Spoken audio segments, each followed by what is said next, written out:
दोस्तों जियो financial service की बात करें तो कंपनी ने एक बहुत ज़बरदस्त फैसला किया है। कंपनी अपने सॉफ्टवेयर के माध्यम से आपका आईटीआर भरना बहुत आसान कर चुका है। सिर्फ 24 रुपीज़ में आप आईटीआर रिटर्न कर सकते हैं। पूरा प्रोसेस क्या है उसको समझेंगे और किस तरह से आने वाले समय में जो सीए का काम है पूरा सीए का काम अब आपके जियो फाइनेंशियल करके देगा, समझने की कोशिश करेंगे इस वीडियो के माध्यम से। साथ में कंपनी डिविडेंड देने वाली है, कब डिविडेंड मिलेगा उसको समझने की कोशिश करेंगे इस वीडियो के माध्यम से। काफ़ी लोगों को लगता है कि 50 पैसे तो बहुत कम अमाउंट है, लेकिन जिनके पास बहुत भारी मात्रा में शेयर है उनके लिए वो अमाउंट बड़ा होता है।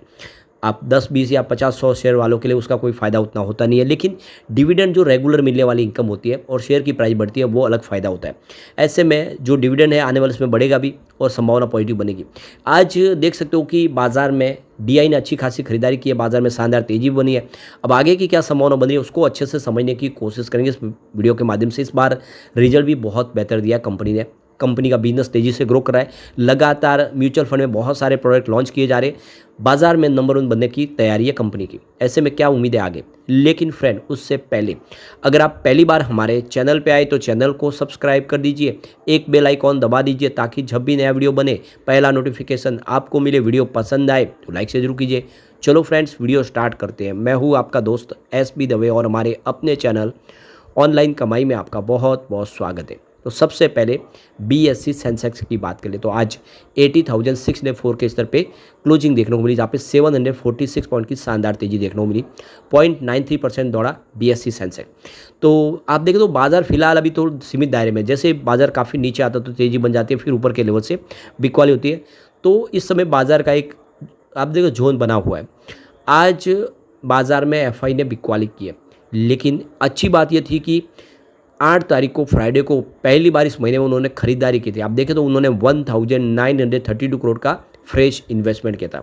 अब आज देखें तो आज उन्होंने 9477 करोड़ का नया इन्वेस्टमेंट किया, लेकिन सामने 10,679 करोड़ की बिकवाली कर दी। इसका मतलब ये है कि उन्होंने आज 1202 करोड़ की बिकवाली की है। अमाउंट कम है तो आशा जग रही है कि अब बाजार में फिर एफआई खरीदारी करते हुए दिखाई दे सकते हैं। तो इस महीने में अभी तक उन्होंने 15,221 करोड़ का माल बेचा है, लेकिन आने वाले इसमें वो खरीदारी कर सकते हैं। भले ही डोनाल्ड ट्रंप ने 50% टैरिफ लगाने की बात की हो, लेकिन बाजार इस समय उतना टेंशन में नहीं है, क्योंकि इंडिया की जो ग्रोइंग इकोनॉमी है उस पर थोड़ा दबाव देखने को जरूर मिलेगा, लेकिन लॉन्ग टर्म में कोई प्रॉब्लम नहीं होगी, क्योंकि इंडिया की खुद की आज सबसे बड़ी विश्व के अंदर पॉपुलेशन है। तो कंज्यूमर इंडिया में ही है और बहुत सारे देशों के फ्री ट्रेड एग्रीमेंट भी हो रहे हैं। अब डीआई की बात करें, आज डीआई ने जम के खरीदारी किया, 15,109 करोड़ का फ्रेश इन्वेस्टमेंट किया, सामने 9,136 करोड़ की बिकवाली की है। तो आज उन्होंने 5,972 करोड़ का ज़बरदस्त निवेश किया है और कल भी 7,000 फ्राइडे को 7,700 करोड़ की खरीदारी की थी और 7 अगस्त को तो 10,800 करोड़ की खरीदारी की थी और इस महीने में अब तक 42,767 करोड़ का बम्पर निवेश किया है। डीआई एग्रेसिव तरीके से खरीदारी कर रही है इस समय बाजार में। अब बात करें निफ्टी फाइनेंशियल सर्विस की तो आज 26,405 के स्तर पे क्लोजिंग थी, जहाँ पे 238 पॉइंट की तेजी देखने को मिली। 0.91% दौड़ा निफ्टी फाइनेंशियल सर्विस। अब बात करें जियो फाइनेंशियल सर्विस की तो 327 पर क्लोजिंग थी, जहाँ पे 2.10% की शानदार तेजी देखने को मिली। तो जियो फाइनेंशियल ने अच्छी खासी दौड़ लगाई है और आप देख सकते हो कि इंट्राडे में हल्की सी गिरावट भी हुई थी, 320 तक चला गया था, लेकिन निचले लेवल से जो खरीदारी लौट के आई उसने कमाल किया। अब जो बड़ी अपडेट निकल के आ रही है, आप मात्र 24 रुपीज़ में अपनी टैक्स फाइलिंग कर सकते हैं जियो फाइनेंशियल ऐप के माध्यम से। बिल्कुल एक नया बिजनेस कंपनी शुरू कर रही है। लगातार मार्केट एक्सपर्ट जो है इस समय स्टॉक को लेकर इसीलिए ज़्यादा बुलिश है, क्योंकि कंपनी लगातार नए बिजनेस में अपॉर्चुनिटी तलाश रही है। तो जियो फाइनेंशियल ऐप पर एक नई डिजिटल सुविधा के साथ अब टैक्स फाइलिंग करना और वित्तीय प्लानिंग करना आसान हो गया है। जियो फाइनेंशियल सर्विस ने ऐप के माध्यम से टैक्स फाइलिंग और टैक्स प्रबंधन के फीचर से लेस एक मॉड्यूल लॉन्च कर दिया है। मात्र 24 रुपीज़ की कीमत से शुरू होने वाले मॉड्यूल जियो फाइनेंस ऐप पर आप ग्राहकों के लिए उपलब्ध हो चुके हैं। जियो फाइनेंस ने यह नया फीचर टैक्स बडी के साथ साझेदारी में विकसित किया है। टैक्स बडी ऑनलाइन टैक्स फाइलिंग और देख सकते एडवाइजिंग सर्विसिंग के लिए जाना जाता है। इस मॉड्यूल में मुख्य 2 फीचर शामिल है, टैक्स प्लानर और टैक्स फाइलिंग। टैक्स फाइलिंग सुविधा पुरानी और नई कर व्यवस्थाओं के बीच के भ्रम को दूर करने के लिए डिज़ाइन की गई है। यह ग्राहकों को एटीसी और एटीडी जैसी धाराओं के तहत टैक्स का हिसाब किताब करके टैक्स बचाने में मदद करती है। इसका इस्तेमाल करना काफ़ी आसान है। यह महंगे बिचौलियों पर निर्भरता को खत्म करता है। दूसरा फीचर्स है टैक्स प्लानर, जो भविष्य की टैक्स देनदारियों का अनुमान लगाने और उन्हें कम करने में मदद करता है। मॉड्यूल के तहत यूजर टैक्स फाइलिंग के लिए या तो स्वयं रिटर्न दाखिल करने या फिर एक्सपर्ट की मदद से फाइलिंग का विकल्प चुन सकता है।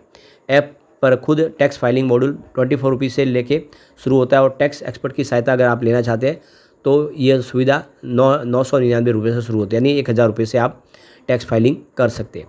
जियो फाइनेंशियल सर्विस लिमिटेड के प्रबंध निदेशक और सीईओ हितेश सेठिया ने कहा कि टैक्स दाखिल करने की समय सीमा नज़दीक आने के साथ हमारा लक्ष्य उन सभी जटिलताओं को दूर करना है जो टैक्स फाइलिंग से जुड़ी होती है।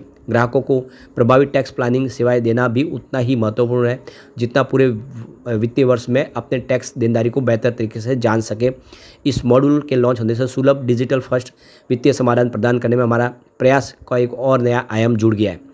ऐप के जरिए यूजर्स ITR दाखिल करने के बाद रिटर्न की स्थिति की निगरानी कर सकते हैं, रिफंड ट्रैक कर सकते हैं और किसी भी टैक्स संबंधी नोटिस का अलर्ट भी देख सकते हैं। मॉड्यूल में इनकम दर्ज करने से लेकर दस्तावेज अपलोड करने और सही टैक्स चुनने तक के सारे विकल्प मौजूद हैं। तो एक बहुत अच्छी गुड न्यूज़ है और आप कह सकते हैं कि आने वाले समय बिल्कुल जियो फाइनेंशियल के निवेशकों को ये एक बड़ा तोहफा दिया कंपनी ने आने वाले समय। इससे आप इनकम टैक्स अच्छे से समझ पाएंगे और उसको रिटर्न फाइल भी कर पाएंगे बिना CA की मदद के। तो ये एक अच्छी अपॉर्चुनिटी है और इससे बिजनेस भी बढ़ेगा जियो फाइनेंशियल का। दूसरी तरफ तो जियो फाइनेंशियल निवेशकों को अब देखिए डिविडेंड का तोहफा देने जा रहा है। तो पेमेंट सॉल्यूशन और इंश्योरेंस सेक्टर से जुड़ी कंपनी जियो फाइनेंस सर्विस लिमिटेड ने अपने शेयरधारकों के लिए अच्छी खबर दी है। कंपनी वित्त वर्ष 2024-25 के लिए 50 पैसे प्रति शेयर के हिसाब से अंतिम डिविडेंड की सिफारिश की है। इसके लिए कंपनी ने 11 अगस्त 2025 को रिकॉर्ड डेट तय कर दी है। 11 अगस्त 2025 यानी आज रिकॉर्ड डेट है। अब यहाँ पे आज तक जिनके डीमैट अकाउंट में शेयर है वही एलिजिबल है, उनको ही डिविडेंड मिलेगा, ये खास ध्यान रखना है। यानी इस तारीख तक जिनके शेयरदारों के पास शेयर होंगे वो सारे डिविडेंड पाने के हकदार होंगे। अब अगर किसी ने आज खरीदारी किया उसको डिविडेंड नहीं मिलेगा। कंपनी ने यह ऐलान किया है कि अगर डिविडेंड को दूसरी वार्षिक आम बैठक AGM में मंजूरी मिलती है तो इस AGM के एक सप्ताह के भीतर शेयरधारकों को ये डिविडेंड बांट दिया जाएगा। यानी जो AGM होगी उसके अंदर शेयर होल्डर की रजामंदी लेने के बाद AGM के अंदर आप देखें तो ये फैसला हो जाएगा। नहीं 28 अगस्त को AGM होगी गुरुवार को, तो उसके बाद में 7 सप्ताह के अंदर यानी सप्ताह के 7 दिन के अंदर ही डिविडेंड देना शुरू कर दिया जाएगा। बीते दिनों कंपनी ने एक्सचेंज फाइलिंग में बताया कि 21 अगस्त 2025 को कट ऑफ डेट रखी गई है। इसका मतलब ये है कि 21 अगस्त 2025 को जिनके पास शेयर है वो सारे एलिजिबल है वोटिंग राइट का इस्तेमाल करने के लिए। वो वोटिंग अधिकार प्राप्त करेंगे और उसके हिसाब से इस जो भी वोट है वो डाल के इन प्रस्तावों को खारिज कर सकते हैं या उसके फेवर में वोट डाल सकते हैं। उसमें डिविडेंड भी शामिल है और कंपनी का जो रिजल्ट है वो भी शामिल है और दूसरे और प्रस्ताव है वो सारे के सारे शेयर होल्डर की रजामंदी जरूरी होती है।